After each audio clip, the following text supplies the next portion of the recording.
Hello everyone. So today we are going to discuss all about blood sample wise, different blood sample wise, as well as the different anticoagulants which are present in them. ठीक है? So we are going to discuss all about the anticoagulants and blood sample wise. So let's get started. First what is anticoagulant. ठीक है, body में चोट लग जाती है, जब भी कोई भी चोट लग जाती है सो ब्लीडिंग होती है. तो ब्लीडिंग को स्टॉप करने के लिए एक मैकेनिज्म होता है हमारी बॉडी में which is known as clotting और क्लॉट फॉर्मेशन होता है. ठीक है, सो जो क्लॉट फॉर्मेशन होता है वो कैसे होता है? क्लॉट फॉर्मेशन में डिफरेंट फैक्टर्स होते हैं. ठीक है, which participates in the clot formation. वो डिफरेंट फैक्टर्स जो है एक एक करके एक्टिवेट होते हैं एंड देन क्लॉट फॉर्मेशन होता है. ठीक है, सो एंटीकोगुलेंट्स ऐसे केमिकल्स होते हैं जो इस क्लॉट फॉर्मेशन को रोकते हैं. ठीक है, वो कैसे रोकते हैं? उसका मैकेनिज्म ये होता है कि एंटीकोगुलेंट्स जो केमिकल्स होते हैं वो क्या करेंगे, जो फैक्टर्स होते हैं ना, वो फैक्टर्स में से कोई भी एक फैक्टर को इनएक्टिवेट कर देंगे तो जिससे पूरी क्लॉटिंग मैकेनिज्म रुक जाएगी. एंड क्लॉटिंग मैकेनिज्म रुक जाएगी, पूरी क्लॉटिंग मैकेनिज्म को डिस्टर्ब कर देते हैं, तो इससे क्लॉट फॉर्मेशन नहीं होगा, क्लॉटिंग नहीं होगी. इसलिए एंटीकोगुलेंट्स को commonly known as blood thinner also. ठीक है, is chemical substance that prevents coagulation of blood, prolonging the clotting time. So next is types of anticoagulants. So first is EDTA, ethylene diamine tetraacetic acid. Ethylene diamine tetraacetic acid, EDTA is the most commonly used anticoagulant. ठीक है, जो most commonly used anticoagulant है वो EDTA है. And ये जो EDTA है commonly available होता है as powder dipotassium disodium and liquid tripotassium salt के फॉर्म में अवेलेबल होता है. But potassium salt is preferred because it is more soluble. ठीक है, तो जो कॉमनली अवेलेबल होता है EDTA वो तो dipotassium and disodium as well as tripotassium salt के फॉर्म में होता है. बट जो कॉमनली हम यूज करते हैं पोटेशियम सॉल्ट यूज करते हैं बिकॉज ये जो है मोर सॉल्युबल होता है. सो ऑब्वियसली जो मोर सॉल्युबल होगा वो मोर प्रेफरेबल होगा. The reason behind it that कि मोर सॉल्युबल होगा तो जो ब्लड है वो अच्छे से मिक्स होगा एंटीकोगुलेंट के साथ. ठीक है, एंटीकोगुलेंट जल्दी से सॉल्युबल होगा ब्लड में. So the next is EDTA. What is the mechanism? है ना, mechanism क्या होता है EDTA? And the next is mechanism. ठीक है, mechanism क्या होता है? EDTA जो होता है वो क्या करता है? That binds with the calcium, that chelates calcium. ठीक है, EDTA functions by preventing coagulation. coagulation को prevent करता है. कैसे? जो फैक्टर्स होते हैं उसमें से कैल्शियम होता है. Calcium is the important factor. ठीक है, तो ये कैल्शियम इम्पोर्टेंट फैक्टर जो होता है उसी से बाइंड करके उसको चिलेट कर देता है. तो कैल्शियम जब क्लॉटिंग में पार्टिसिपेट नहीं करेगा तो ऑब्वियसली क्लॉट फॉर्मेशन नहीं होगा. ठीक है, तो इसलिए जो होता है फिर ये जो होता है EDTA functions by preventing coagulation by binding or chelating calcium. So and EDTA जो होता है वो एडिटिव होता है लेवेंडर टॉप ट्यूब. है ना, कौन सी वाइल में EDTA एंटीकोगुलेंट प्रेजेंट होता है? Lavender top tube and pink top tube. है ना, पिंक प्लास्टिक टॉप ट्यूब में जो EDTA है वो एज एन एंटीकोगुलेंट के फॉर्म में प्रेजेंट होता है. अब जो है EDTA वाइल जो होती है वो यूज होती है, किस लिए यूज होती है? जो EDTA वाइल है यूज किस लिए होती है? इसमें क्या होता है, EDTA प्रेजेंट होता है EDTA वाइल में and use for the routine haematological examination में यूज होता है. RBC WBC प्लेटलेट वगैरह काउंट बताने के लिए, जैसे CBC, हीमोग्राम, ESR, विंट्रॉप्स मेथड. ESR के दो मेथड्स होते हैं, एक विंट्रॉप्स और एक वेस्टरन मेथड. तो ये जो विंट्रॉप्स मेथड है उसमें हम EDTA वाइल यूज करते हैं. HbA1c टेस्ट में, blood film for malarial parasites, TLC, DLC and blood grouping में यूज होता है. एंड द जो proper mixing is very mandatory कि जब भी हम EDTA वाइल वगैरह कोई सी भी वाइल होता है फिर उसमें ब्लड सैंपल लेते हैं तो प्रॉपर मिक्सिंग बहुत इंपॉर्टेंट होती है. Generally 8 to 10 इन्वर्जन्स require for the proper mixing. ठीक है, EDTA वाइल के केस में 8 to 10 इन्वर्जन्स रिक्वायर्ड होती है प्रॉपर मिक्सिंग के लिए. And the proportion is 1.5 milligram mg per ml of blood. Next is pink top tube while जिसमें EDTA ऐड होता है. जो पिंक टॉप ट्यूब वाइल होता है इसमें एंटीकोगुलेंट्स क्या होता है प्रेजेंट? EDTA होता है. And the use of it is like it is use for blood bank test के लिए, जितने भी टेस्ट परफॉर्म होते हैं ब्लड बैंक में, क्रॉस मैचिंग में, कूम्स टेस्ट में, ग्रुप एंड सेव टेस्ट में. ग्रुप एंड सेव टेस्ट जो होते हैं जैसे ग्रुपिंग वगैरह, blood grouping and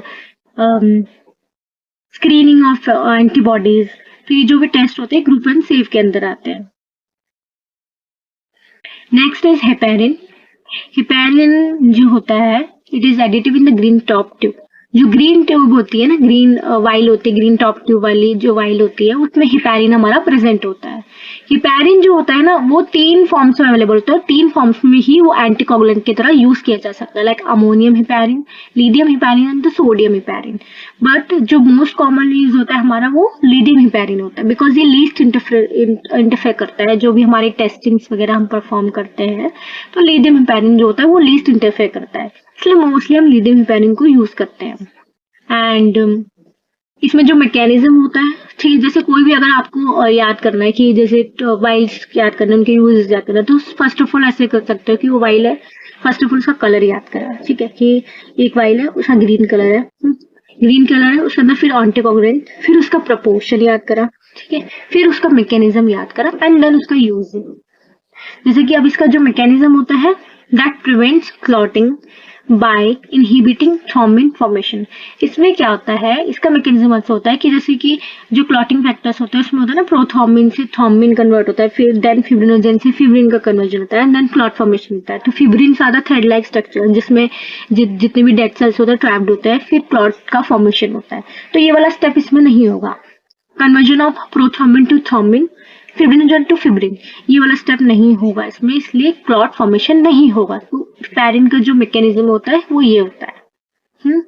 and green top tube जो होता है जिसमें हिपैरिन ऐड होता है, it is used for the ammonia test, insulin test, immunology test, chromosomal studies, bone marrow study, L E cell preparation and osmotic fragility test, red cell enzyme like G6PD deficiency और immunophenotyping के case में use होता है। इसमें जो proportion है वो हम 15 to 20 international unit per ml of blood लेते हैं।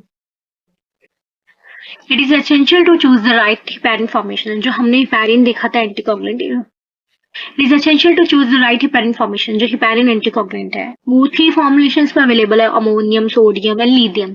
तो वेरी इंपॉर्टेंट है कि हम कौन सा वाला फॉर्मेशन यूज करें, ठीक है। जैसे कि if we are performing any kind of test which is related to the sodium levels, then we will not use the sodium heparin. In this case, we will use other formulation. So it is essential to choose the right heparin formulation for the type of test we are performing. Like lithium heparin must not be used to collect the lithium levels. Sodium heparin must not be used to collect the sodium specimens or electrolyte panels, because sodium is a part of the panel. Heparinized specimen must be mixed immediately. Heparinized specimens must be mixed immediately upon collection to prevent the clot formation and fibrin generation. So it is very important to mix, है ना। जैसे कि हमने blood collect करा तो बहुत important होता है उसको एंटीकोगुलेंट के साथ मिक्स करना, कि ताकि क्लॉट और फिब्रिन फॉर्मेशन ना हो। 5 to 10 इन्वर्जन्स नीड होते हैं इस वाइल में, and the gentle mixing is very essential to prevent the hemolysis. Hemolysis को prevent, because हम तेज मिक्स करेंगे तो देर इज वेरी, मतलब वहाँ पर चांसेस जो हेमोलाइसिस का बढ़ जाता है। तो मिक्सिंग का भी एक तरीका होता है, gentle mixing is essential to prevent any kind, मतलब हेमोलाइसिस। तो तेज अगर मिक्स करेंगे तो उसमें हेमोलाइसिस हो जाएगा, हेमोलाइसिस हो जाएगा तो ऑब्वियसली जो भी हम टेस्ट परफॉर्म कर रहे हैं उसकी अलग अलग वैल्यूज आएगी। Hemolyzed species are unsuitable for many chemistry tests, like electrolytes level वगैरह इम्बैलेंस हो जाएंगे, उनकी अलग वैल्यू आएगी। इलेक्ट्रोलाइट्स लेवल वगैरह अगर हो, कि अगर हिमोलाइज सैंपल है तो ऑब्वियसली उसमें बहुत से चेंजेस आ जाते हैं। सोडियम सिट्रेट जो एंटीकोगुलेंट होता है वो प्रेजेंट होता है हमारा लाइट ब्लू टॉप ट्यूब में। किसमें? लाइट ब्लू टॉप ट्यूब में प्रेजेंट होता है। जो ब्लू कलर की वाइल आती है, लाइट ब्लू कलर की वाइल, उसमें हमारा सोडियम सिट्रेट ऐड होता है। अब जो सोडियम सिट्रेट है ना वो दो उसमें ऐड होता है, एक तो ब्लू टॉप ट्यूब और एक black top tube. But the difference is that कि ब्लू टॉप ट्यूब में प्रोपोर्शन अलग होती है, ब्लैक टॉप ट्यूब पे प्रोपोर्शन अलग होती है। तो प्रोपोर्शन अलग है तो यूजेस भी इनके अलग होते हैं, ठीक है। तो इस बेसिस में डिफरेंसेस होते हैं। जैसे sodium citrate is additive in the light blue top tube, है ना। अब सिट्रेट जो है वो एडिटिव होता है लाइट ब्लू टॉप ट्यूब में। अब इसका जो मैकेनिज्म होता है ना, नेक्स्ट इज सोडियम सिट्रेट।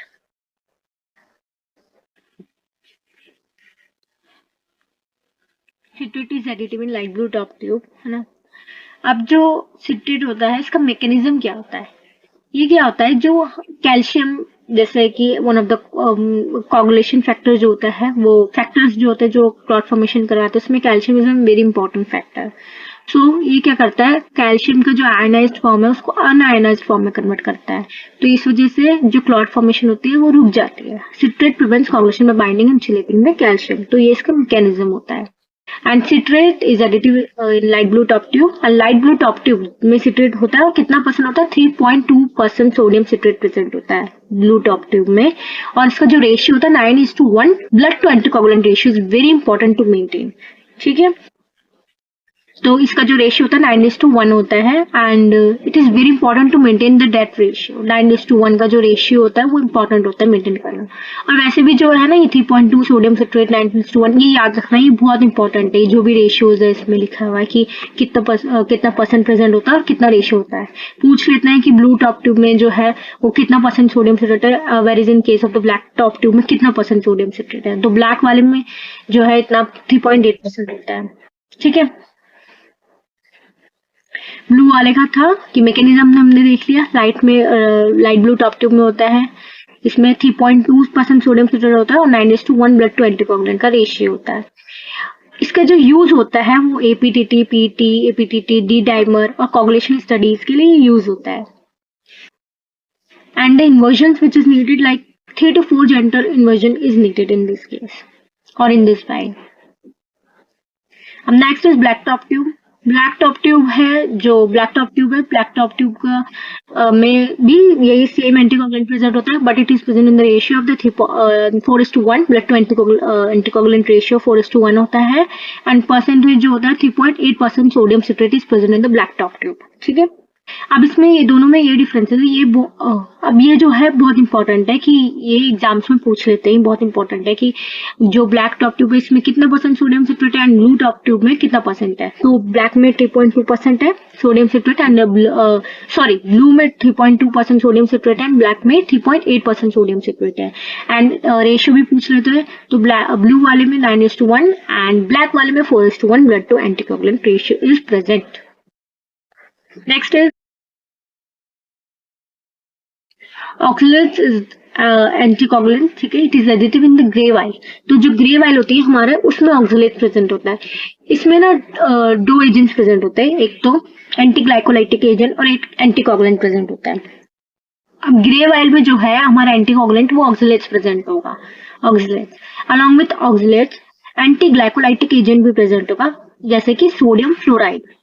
अब जो ऑक्सलेट्स है वो तो प्रिवेंट करेगा कोगुलेशन को बाय प्रेसिपिटेटिंग कैल्शियम, वो कोगुलेशन रोकेगा। अब ये एंटीग्लाइकोलाइटिक एजेंट का क्या काम होता है, एंटीग्लाइकोलाइटिक एजेंट जो है, जो ग्लूकोज डिकम्पोज हो रहा है तो वो उसको रोकेगा और ग्लूकोज को प्रिजर्व करेगा। एंटीग्लाइकोलाइटिक एजेंट भी कोगुलेशन का काम करते हैं बट ज्यादा इफेक्टिव नहीं होते, इसलिए अलॉन्ग विथ एंटीग्लाइकोलाइटिक एजेंट हम एंटीकोगुलेंट यूज करते हैं। एंटीग्लाइकोलाइटिक एजेंट जो है वो ग्लूकोज को प्रिजर्व करेगा, जैसे sodium fluoride.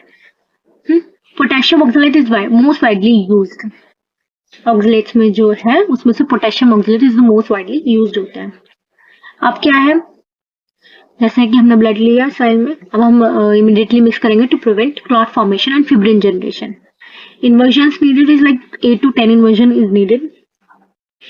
It is essential to fill oxalate tubes to the volume stated. This is ये oxalate लिखा हुआ है, oxalate tubes to the volume stated on the tube because excess oxalate causes hemolysis and release of hemoglobin into the plasma। कि जितना oxalate present है उसके according blood add करने के लिए रेशियो मेंटेन होना चाहिए, क्योंकि अगर ज्यादा अमाउंट ऑक्सलेट का हो गया तो वो हीमोलाइसिस कर सकता है एंड हीमोग्लोबिन इससे प्लाज्मा में रिलीज हो सकता है।